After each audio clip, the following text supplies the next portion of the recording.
Bueno, comenzamos con la clase de respuesta innata ante una infección viral.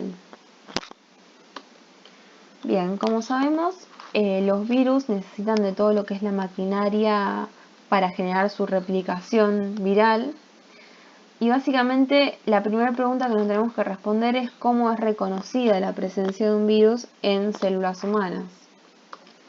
Fundamentalmente va a ser a través de la detección de sus ácidos nucleicos. ¿Qué vamos a detectar? ARN simple cadena, ARN doble cadena y ADN doble cadena. ¿Cómo lo vamos a detectar? Mediante distintos sistemas de receptores. Recordamos de la primera clase los receptores de reconocimiento de patrones. Tenemos a los receptores TOL, que por ejemplo la TOL 9 reconoce ADN doble cadena, TOL 3 que reconoce ARN doble cadena y el TOL 7 que reconoce ARN simple cadena. Otro que reconoce ARN, que es la familia de los RIG1 o helicasas. Y por último los sensores de ADN. El reconocimiento de la infección viral induce la producción de interferones de tipo 1. Interferones de tipo 1, conceptos importantes. Primero, ¿qué células van a producir interferones de tipo 1 en respuesta a la infección viral? Prácticamente todos los tipos celulares poseen algún sensor capaz de detectar la presencia de una infección viral y en respuesta producir interferones de tipo 1. Ejemplo, células epiteliales, células endoteliales, fibroblastos, células parenquimatosas y leucocitos. Sin embargo, las principales células productoras de interferones de tipo 1 son las células dendríticas plasmacitoides. Ahora bien, ¿cuáles son las funciones de interferones de tipo 1? Van a tornar a las células vecinas refractarias a la infección viral. Esto es gracias a su acción parácrina y autócrina, ¿sí? Parácrina en el sentido de que, por ejemplo, tenemos una célula que es infectada, reconoce esos ácidos nucleicos virales, comienza a sintetizar interferones de tipo 1 y gracias a que la célula vecina tiene receptores para este interferón de tipo 1, va a tornar refractarias a las células vecinas, ¿sí? A su vez tiene una acción autócrina, ¿sí? Dentro de lo que es la misma célula puede tornarse refractaria. Por otro lado, activan a las células NK, incrementan la expresión de moléculas de CMH de clase 1, incrementan la presentación antigénica a través de las moléculas CMH de clase 1 y favorecen el desarrollo de la memoria T. Sus acciones biológicas, como dijimos antes, son mediadas a través de un receptor común para los interferones alfa y beta denominado IFNAR, ¿sí?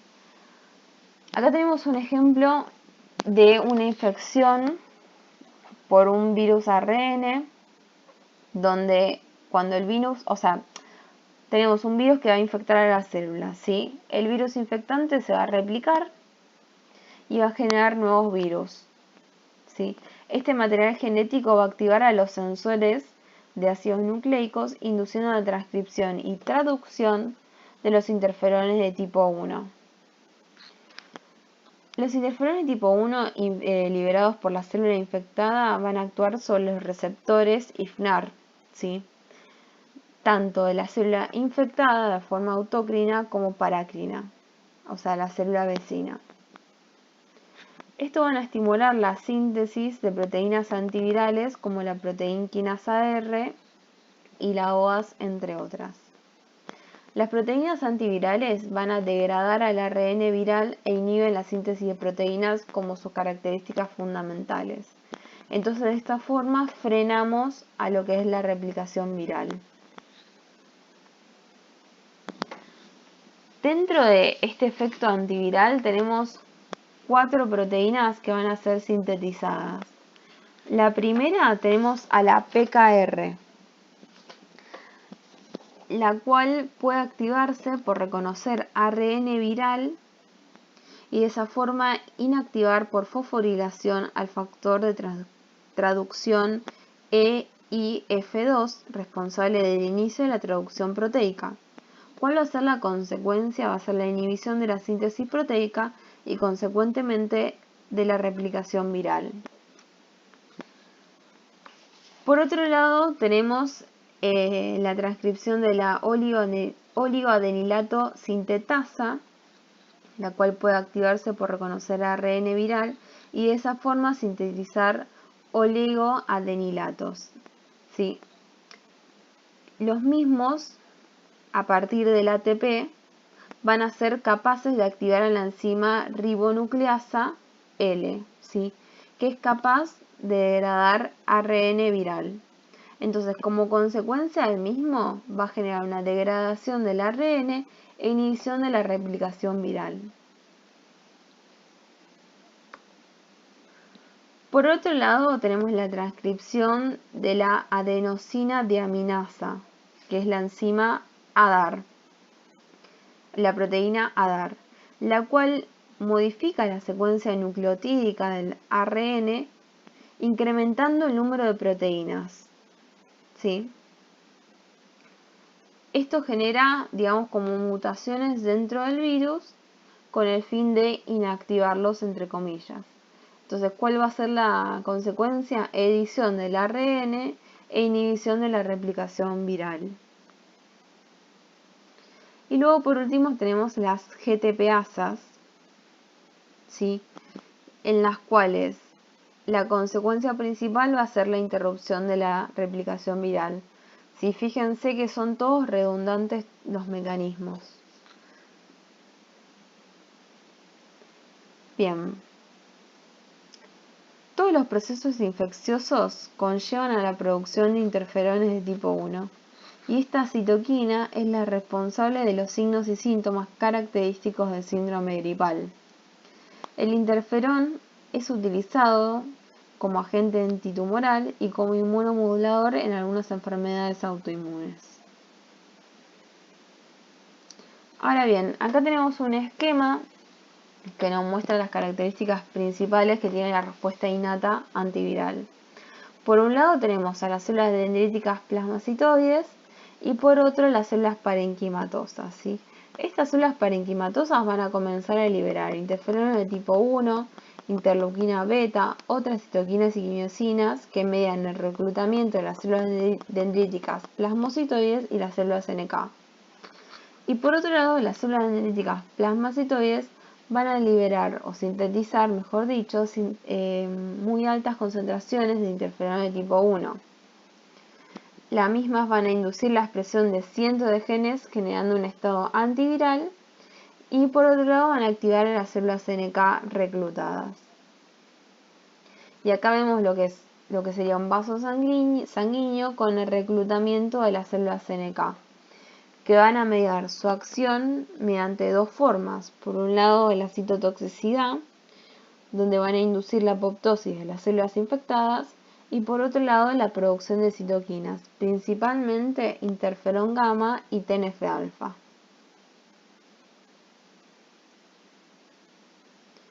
Acá vemos un gráfico donde nos muestra los días posinfección y los distintos componentes de una reacción antiviral. Y podemos observar que dentro de los primeros días posinfección, el primer pico va a ser producido por los interferones de tipo alfa, beta, o sea, los interferones de tipo 1. Luego recién al tercer cuarto día comienzan a activarse las células NK. Y fíjense cómo lo que es la inmunidad adaptativa tarda en realizar un pico aproximadamente una semana, ¿sí? Donde acá vamos a ver ya la activación de las células citotóxicas y la producción de anticuerpos. Ahora bien, ¿qué célula va a generar este pico de interferón de tipo 1? Las células dendríticas plasmocitoides. Estas células son relevantes en etapas tempranas de infecciones virales. Componen entre el 0,2 al 0,8% de las células mononucleares de sangre periférica. Expresan receptores de tipo TOL 7 y 9, a través de los cuales reconocen ADN y ARN viral. expresan una extraordinaria capacidad de producir interferones de tipo 1. Se van a ubicar tanto en sangre periférica y órganos linfáticos secundarios. En respuesta a procesos infecciosos, son reclutadas en el tejido afectado. Al activarse, también van a sintetizar TNF-alfa, interleuquina 6, interleuquina 12, pero no producen o lo hacen en cantidades muy bajas interleuquina 1, interleuquina 3, interleuquina 10, interleuquina 15, 18 y GM-CSF, que es un factor estimulador de colonia granulocítica, ¿sí? O sea, un factor estimulador de la médula ósea. Ahora bien, ¿cómo llegan estas células dendríticas al órgano linfático secundario? Acá podemos observar una imagen que nos grafica aproximadamente la estructura del órgano linfático secundario, donde tenemos un linfático aferente, un linfático eferente, una corteza y una médula, ¿sí? Entonces tenemos corteza, paracorteza y médula. A su vez tenemos el seno subcapsular, que va a estar íntimamente relacionado con el linfático aferente, los folículos, ¿sí? Y a su vez está asociado a lo que son las vénulas de endotelio alto, que van a estar directamente relacionadas con la irrigación propia del tejido, ¿sí? Y es importante recalcar que las dendríticas plasmocitoides van a ingresar al órgano linfático secundario a través de las mismas, ¿sí? Ingresan a través de las vénulas de endotelio alto. Como todo tráfico linfocitario, ¿sí?, va a ser guiado por un gradiente de quimiosinas. ¿Cuáles son las quimiosinas que atraen las células al ganglio? Básicamente son CCL19 y CCL21, ¿sí? Y la célula dendrítica plasmocitoide necesita sí o sí expresar CCR7 y L-selectina, que va a ser nuestra llave como para ingresar al ganglio, ¿sí? Entonces la célula que se mueve tiene el receptor y las citoquinas van a estar en un gradiente de concentración como para que pueda llegar a dirigirse hacia el órgano linfático secundario. Entonces, aunque todavía no vimos las células dendríticas convencionales, vamos a comparar lo que son las células dendríticas convencionales con las células dendríticas plasmocitoides. Las células dendríticas convencionales tienen marcadores mieloides. En cambio, las células plasmocitoides no lo tienen. La localización también es distinta. ¿Por qué? Porque las plasmocitoides van a estar solamente en sangre y en órganos linfáticos secundarios. Y solo si hay presencia de un foco infeccioso, un proceso infeccioso, van a acceder a los tejidos periféricos. En cambio, las dendríticas convencionales están en tejidos periféricos órganos linfáticos secundarios, ¿sí? La capacidad de producir interferón tipo 1 también va a cambiar, porque las convencionales, dendríticas convencionales, pueden producirlo, pero en una cantidad normal, como si fuera una célula epitelial, por ejemplo. En cambio, las plasmocitoides tienen una capacidad alta de producir interferones de tipo 1. En cambio, la capacidad de producir otra citoquina, como por ejemplo interleuquina 12, las dendríticas convencionales tienen una buena capacidad. En cambio, las plasmocitoides no. La capacidad endocítica también es interesante analizar, ¿sí?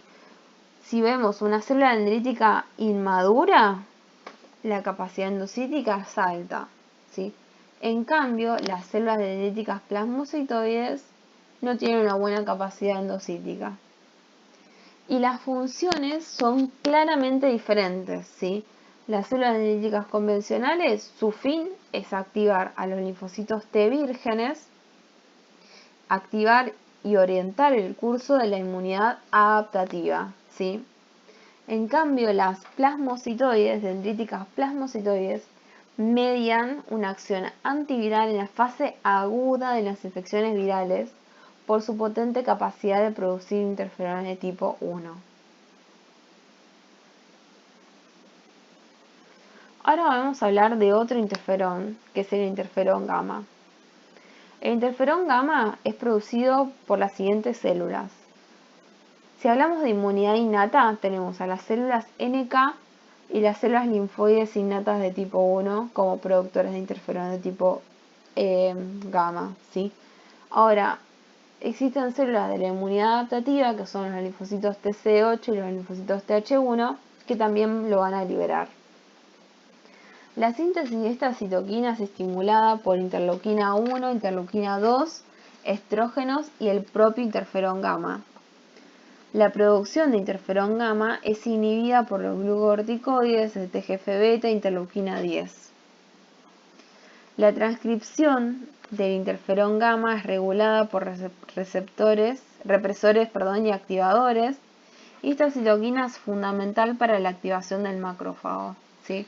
Recordemos que para activar al macrófago en un perfil M1 clásico en su máxima expresión, teníamos dos formas. Por un lado,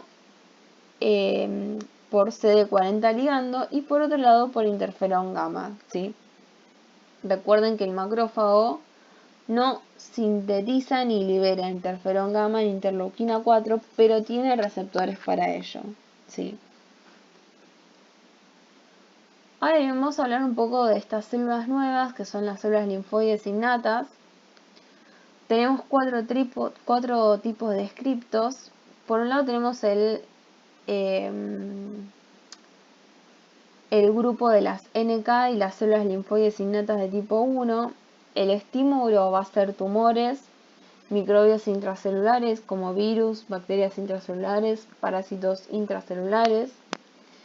¿Qué mediadores va a liberar o realizar, digamos, interferón gamma, granzimas y perforinas? ¿Cuál va a ser la función? Va a ser una inmunidad innata, una inmunidad de tipo 1, así como un perfil TH1.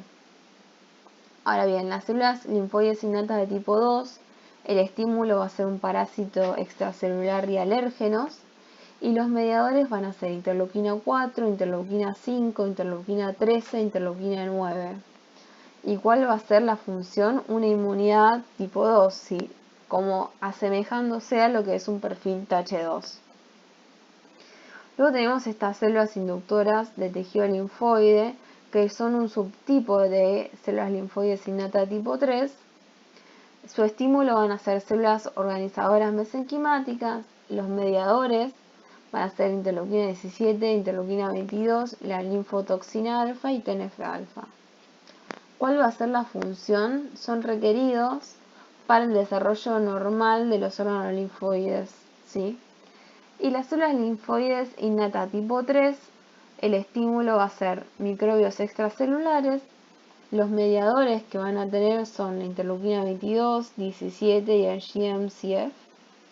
Y la función va a ser una inmunidad tipo 3, ¿sí?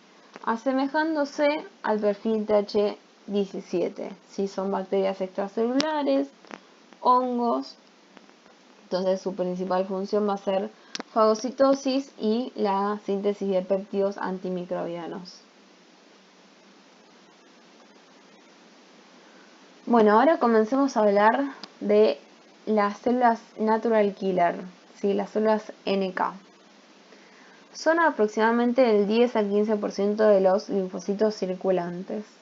Se originan en la médula ósea a partir de un progenitor linfoide común. Fenotípicamente se identifican por expresar CD56 y CD16 y la ausencia de CD3 y CD4, sí, que serían los marcadores T. ¿Cuáles son sus funciones generales? Tenemos inmunidad antiviral, inmunidad contra bacterias y parásitos intracelulares, inmunidad antitumoral y regulación de la inmunidad adaptativa. Es importante recalcar que la actividad citotóxica y la capacidad de secretar citoquinas de las NK no requiere una exposición previa o sensibilización al patógeno. Dentro de las mismas tenemos dos grandes poblaciones, ¿sí? Primero aclaremos que Bright es intenso y Dim es débil. Y vamos a dividir a las dos poblaciones en base a la expresión, ¿sí?, de dos moléculas en su membrana. Vamos a tener una población mayoritaria que va a tener mucho CD16 y poco o nada CD56, y otra población donde va a haber mucho CD56 y poco CD16. CD16 es básicamente la principal arma que tiene la NK, ¿sí? Lo principal, o sea, es el receptor que le va a dar el máximo estímulo. Entonces, esta CD16 Bright, o sea, estas células NK que expresan mucho CD16 en su membrana, representan al 90% de las células NK en sangre periférica. Obviamente van a ejercer sus funciones en tejidos periféricos y mucosas, ¿sí? ¿Esto qué quiere decir? Yo tengo una célula que está, digamos, lista para atacar. Es la más citotóxica, ¿sí? La que va a generar la apoptosis de células, básicamente. Entonces, como no requiere que estén en el ganglio, no van a tener la llave para ir al ganglio. O sea que no van a expresar ni CCR7 ni L-selectina. Entonces, si estas células que van a ir a la guerra, básicamente, van a tener una intensa expresión de perforinas y granzimas. Obviamente van a tener una alta expresión del marcador CD16 y una moderada expresión del marcador CD56. Las mismas tienen una alta actividad citotóxica natural, ¿sí? Pueden mediar la CCA en forma eficiente, tienen una baja capacidad de producir citoquinas, ¿sí? En cambio, existe otro tipo de célula NK, otra población, que son las CD56 Bright, que digamos van a estar en la torre del castillo, ¿sí? O sea, las CD16 están abajo en la trinchera, son las más citotóxicas, las más guerreras, por eso necesito mucho CD16 para poder activarse. En cambio, las CD56 están arriba en la torre y van a estar liberando citoquinas. Entonces, estas CD56 Bright representan solamente el 10% de las células NK en sangre periférica, van a ejercer sus funciones en órganos linfáticos secundarios, o sea, van a estar arriba en la torre, ¿sí? Y obviamente para llegar a estar ahí, tienen CCR7 y L-selectina. Van a tener una débil expresión de perforinas y granzimas porque no quiero que sea una célula citotóxica, ¿sí? Mi función, o sea, la función de esas células es liberar citoquinas. Van a tener una moderada o nula expresión del marcador C16 y una alta expresión del marcador C56. Estas células tienen una alta capacidad de producir citoquinas y una baja actividad citotóxica natural y una baja capacidad de mediar la CCDA. Ahora bien, células NK. ¿Cómo se activan las células NK? Por un lado tenemos por acción de citoquinas inflamatorias. Las claves van a ser interferones de tipo 1, interferones de tipo 2, interleuquina 2, interleuquina 12, interleuquina 15, 18 y 21. Por otro lado tenemos la activación por PAMs, ¿sí? Principalmente receptores de tipo TOL, como toda célula de la inmunidad innata. Y por último tienen una forma de activación particular, muy especial de estas células, que son por contacto con células infectadas o células neoplásicas, a través de un complejo juego que se establece entre diferentes receptores, activadores e inhibitorios, expresados por la propia célula NK. Y aquí vamos con todos los receptores, activadores e inhibitorios. El concepto general es que si la célula NK reconoce un ligando de un receptor activador, va a ejercer su función citotóxica. En cambio, si reconoce el ligando de un receptor inhibitorio, la va a frenar, le va a decir, no, esta célula está bien, ¿sí? Entonces, dentro de los receptores activadores tenemos el principal y que va a generar la mayor activación es CD16. Y fíjense que CD16 está activado por anticuerpos, principalmente IgG solamente, ¿sí? Luego tenemos otros receptores que son, por ejemplo, el NKG2D, que reconoce, por ejemplo, MYC-A y MYC-B, que son moléculas que solamente las va a expresar células o neoplásicas o células estresadas, ¿sí? Que dicen, yo no doy más, comienzo a expresar MYC-A y MYC-B, me quiero morir. Y luego tenemos, por ejemplo, el NKG2C, que reconoce HLA-E. Y luego tenemos los receptores KIR, ¿sí? Que representan un paradigma especial. Estos receptores KIR, ¿sí? Pueden ver que están tanto en los activadores como en los inhibitorios. Ahora, ¿qué va a depender que este receptor sea activador o inhibitorio? Básicamente de su cola intracitoplasmática, ¿sí? Lo que estoy marcando acá. Si esta cola intracitoplasmática es un motivo ITIM va a ser inhibitorio. Si esta cola intracitoplasmática tiene un motivo ITAM, va a ser activador. Estos receptores KIR reconocen moléculas de clase 1 de CMH, sí, principalmente. Las células NK, de nuevo, tienen la capacidad de realizar CCA. Sí, básicamente destruyen a las células recubiertas por anticuerpos IgG específicos contra epítopos del patógeno, inducido a través de la molécula de C16 o el receptor Fc gamma de IgG3A. Es el estímulo más potente, ¿sí? Esto que quede muy claro. Bien, de nuevo acá tenemos los receptores activadores y los receptores inhibitorios. Bien, ahora comienza el juego de cuándo se activa la NK y cuándo no se va a activar. Si nosotros no tenemos en la célula diana CMH de clase 1, ¿sí? O sea, sería un ligando inhibitorio, y no tenemos ligandos que sean activadores, la célula NK no va a generar una respuesta, ¿sí? Pasa de largo. Ahora, si yo tengo CMH de clase 1, que sería principalmente inhibitorio, y no tengo ligandos activadores, ninguno de estos, no hay respuesta. Ahora bien, ¿qué va a ocurrir si yo no tengo CMH de clase 1, pero sí tengo ligandos activadores, por ejemplo MYC-A?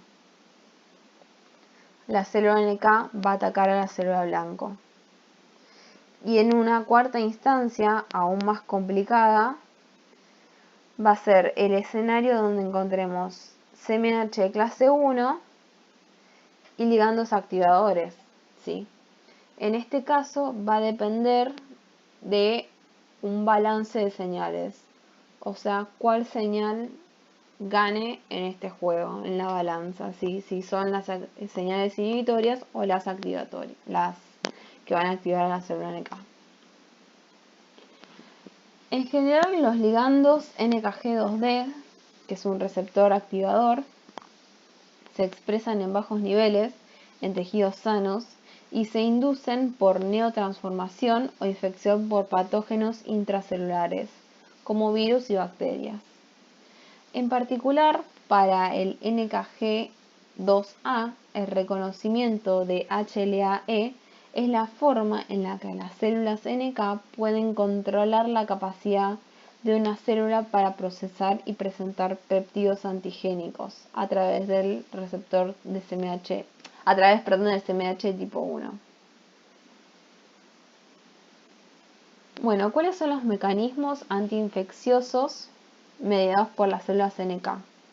Tenemos dos opciones, o por la citotoxicidad o la producción de citoquinas inflamatorias, fundamentalmente interferón gamma.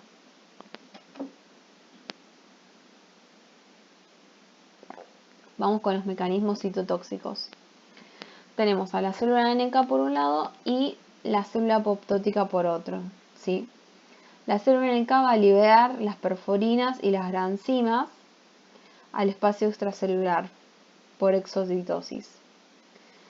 Estas dos moléculas son reconocidas por el receptor manosa-3-fosfato, son endocitadas y luego dentro del endosoma, cuando va disminuyendo el pH, se induce la polimerización de las perforinas generando un poro, ¿sí?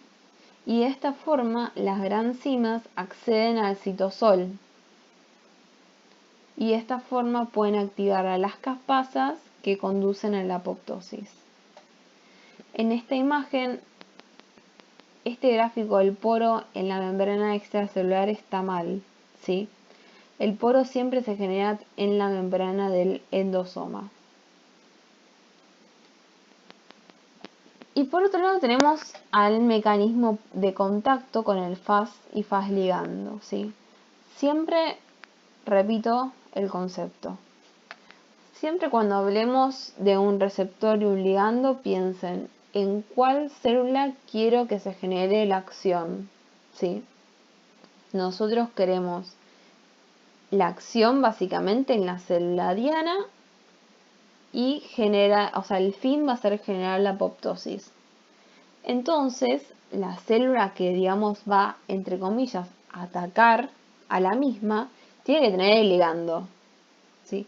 Entonces, las células NK siempre tienen el ligando de Fas, o sea, Fas ligando. Y la célula diana va a tener al Fas trimerizado, el Fas con los componentes no en forma de trímero, ¿sí? O sea, van a estar todos aislados. ¿Por qué? Porque si justamente los trimerizo, o sea, junto estos tres componentes, termino en apoptosis. Entonces una célula generalmente no se quiere suicidar, digamos.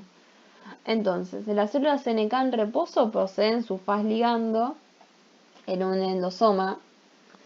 Al activarse, el Fas ligando se trasloca a la superficie celular y se expresa. La microagregación de Fas inducida por Fas ligando induce la apoptosis en la célula diana por un mecanismo que consta de 3 pasos, ¿sí? Primero se tiene que trimerizar esta célula, estas moléculas de Fas, sobre siempre la membrana de la célula diana. Estas generan el reclutamiento de proteínas adaptadoras al dominio de muerte de Fas y luego activan a la caspasa 8, ¿sí? Yendo por el lado de la vía extrínseca de la inducción de la apoptosis. Y por otro lado tenemos la producción de citoquinas inflamatorias, fundamentalmente el interferón gamma. Ahora bien, ¿cuál es la relación o la interacción entre las células NK, las células dendríticas y los macrófagos?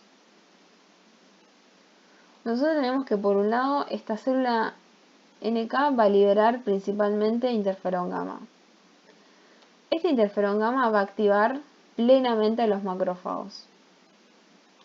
Y por otro lado va a promover la maduración de las células dendríticas. Estas células dendríticas ya maduras van a comenzar a liberar interleuquina 12, interleuquina 15, interleuquina 18, interleuquina 21, que si recordamos a su vez son las que van a activar a la célula NK. Bueno, en este video vamos a ver cómo las células NK atacan a una célula tumoral, ¿sí? Esto sería lo que es la célula tumoral y estas son células NK que mediante el contacto van a inducir la apoptosis en la célula tumoral. Fíjese cómo conserva la membrana, que es una de las características de la muerte por apoptosis.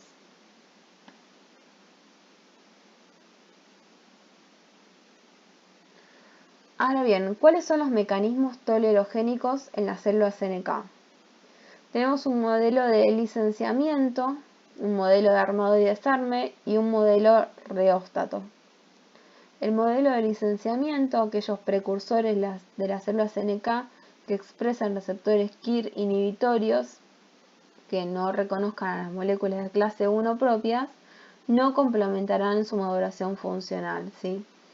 Digamos, todos estos mecanismos evitan que existan células NK que reaccionen frente a células propias. Entonces tiene lógica que si una célula NK no tiene KIR inhibitorios, ¿sí?, que son los principales inhibitorios, que no reconozcan CMH de clase 1, que generalmente todas las células sanas lo van a expresar, es importante que no maduren, ¿sí?, que no salgan a sangre periférica.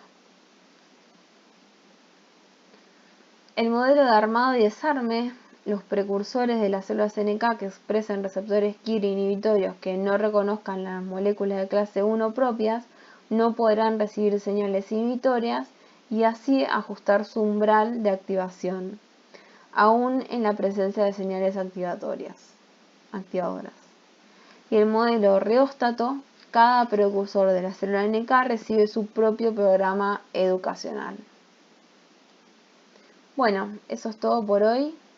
Hasta la próxima clase.